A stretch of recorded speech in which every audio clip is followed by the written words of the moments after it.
Hello, this is SaveMind. Welcome to my channel. I've got another video about D&D Beyond this time. So on the forums, somebody was wanting to know about adding guidance to the sheet. This is a forum post from back in November.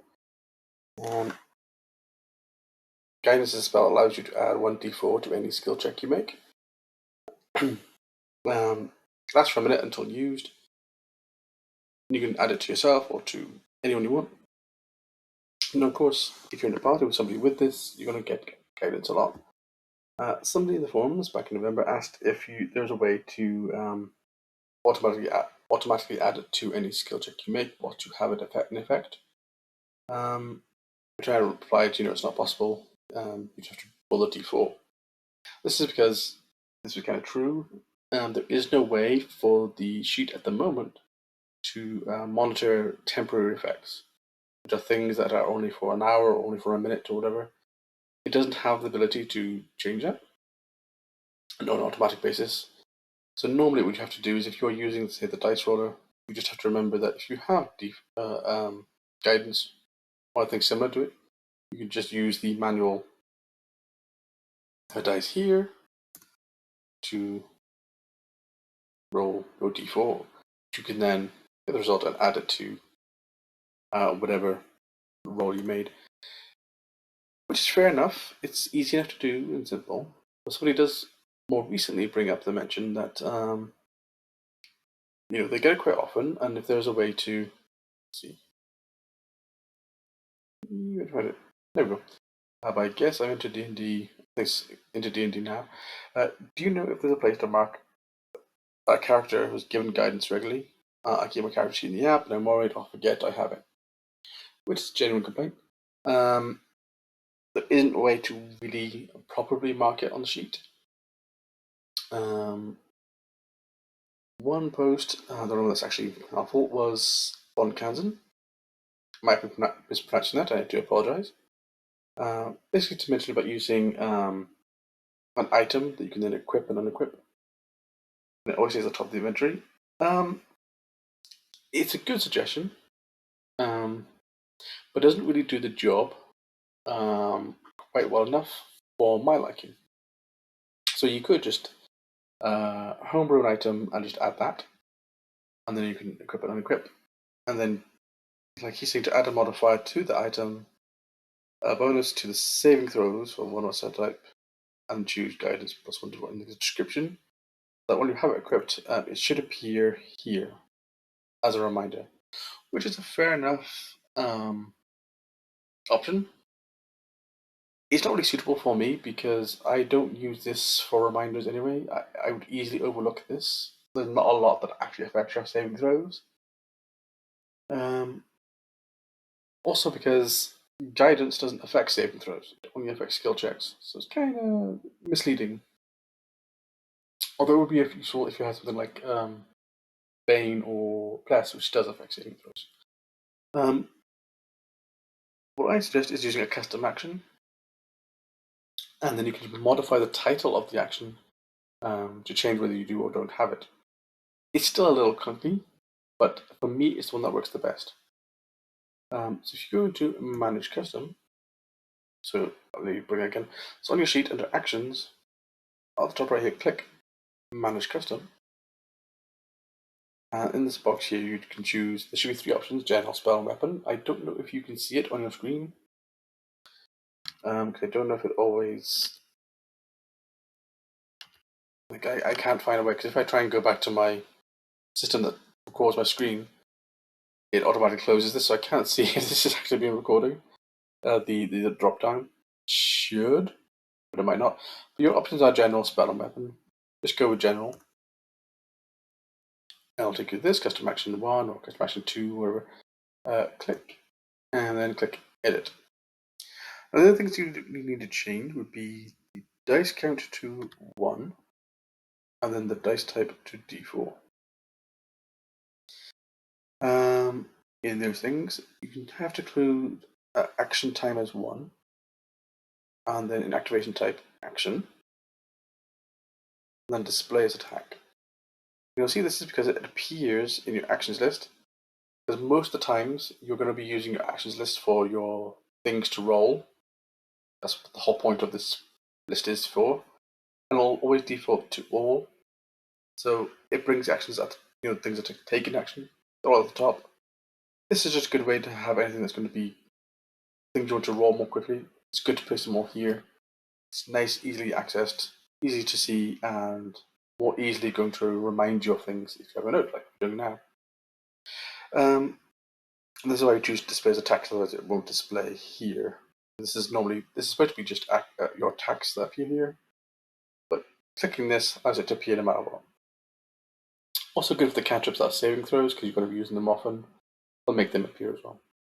Obviously, we're going to go and rename this to, in this case, guidance. Now, in the snippet, we are going to want to put something that matches what we're doing. In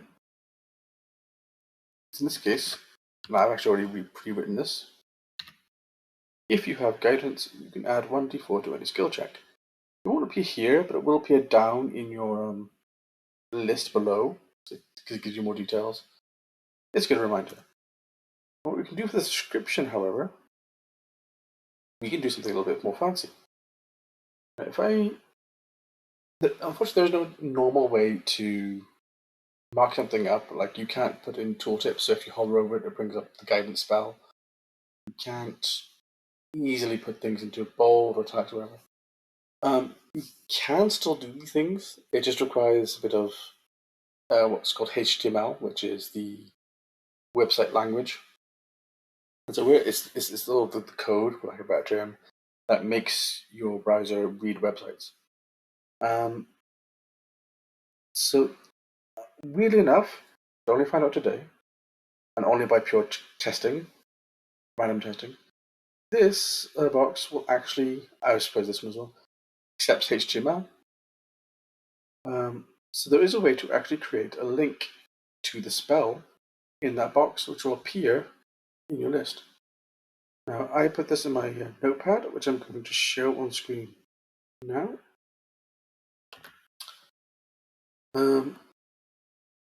Yeah, so what you should be seeing is that where I pre-wrote it, and here you should see a different version, which looks a bit weird.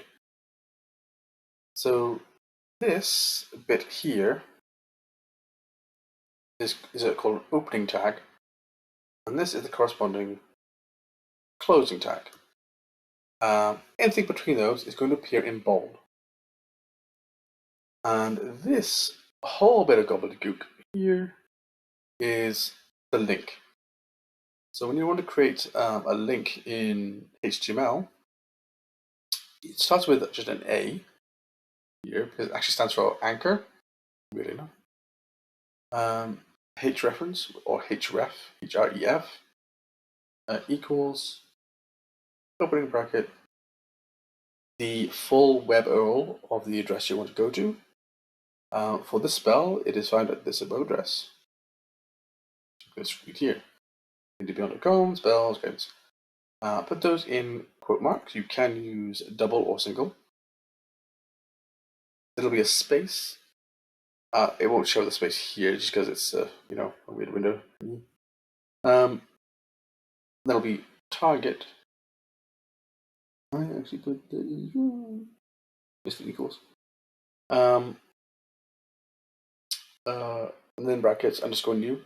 This should allow it to then open up in a new window or a new tab, whatever your browser is defaulting. Usually it's going to be a new tab in most browsers. But it's just so that when you click on it, it's not going to take you out of your character sheet. At least it works in theory. It's been a while since I've used HTML, to be fair. And then so that's all going to be in these lesser than, greater than symbols. That makes it a tag. And you can put in any word of choice, in this case, guidance, because it makes sense. It's a guidance spell. But you can put whatever word you want. And then you close that anchor, or that link, using this bit here. Let me highlight it properly. Here. That closes the link. So this starts the link, which tells it where to send View 2, whether it's going to be in a new browser or same one. This bit is I'm messing up so much. It's late. It's gone midnight. This is where the text you want to display is going to be, and this closes off the link. Here we go. And this is where it closes off the link. And these is all wrapped in this B tag, which stands for bold.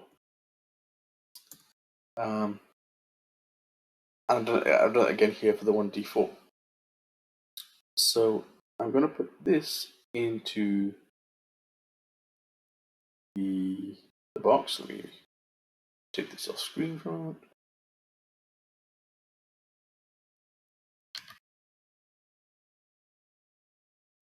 I'm going to put this in the description box.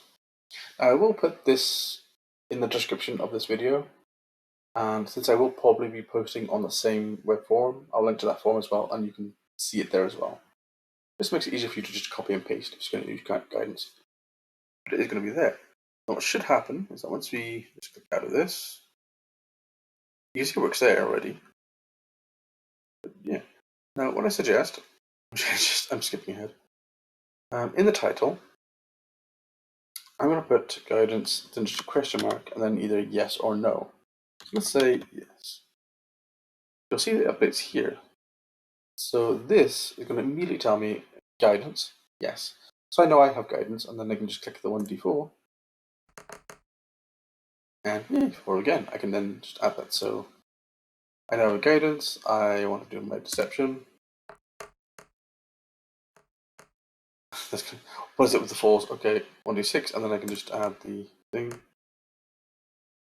It comes up, so 6 plus 2, 8. Simple enough.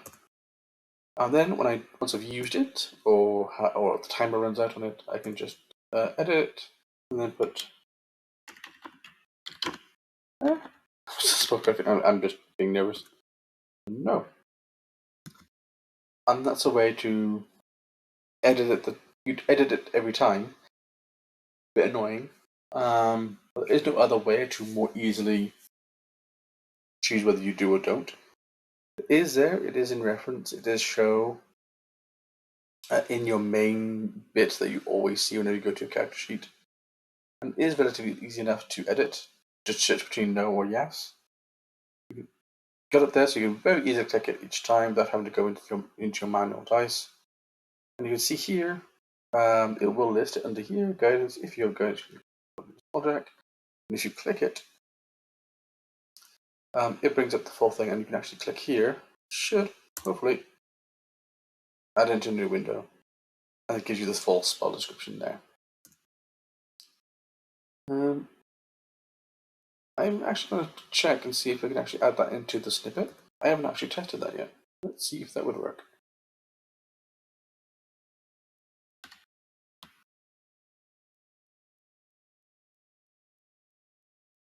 I don't think it would. It does! Ooh. That is spiffy. I didn't actually know that. So there we go. We can actually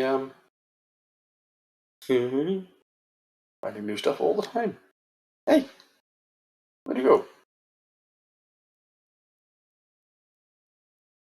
Edit. Come on. Work for me, browser. I hate Chrome when it comes to highlighting. So it keeps. Yeah. So now we know. I mean, it doesn't look like a link there. But then again, you also just click it, it looks like a link there. But there you go. You now have a quick way of seeing if you have guidance or not, a quick way to roll it, and even a quick way to access the spell, just in case you are not the spellcaster, in which case it's still there for you to access without having to be a spellcaster. So there you go. Simple, hopefully. Simple enough. Hope that works. Thank you very much. Bye.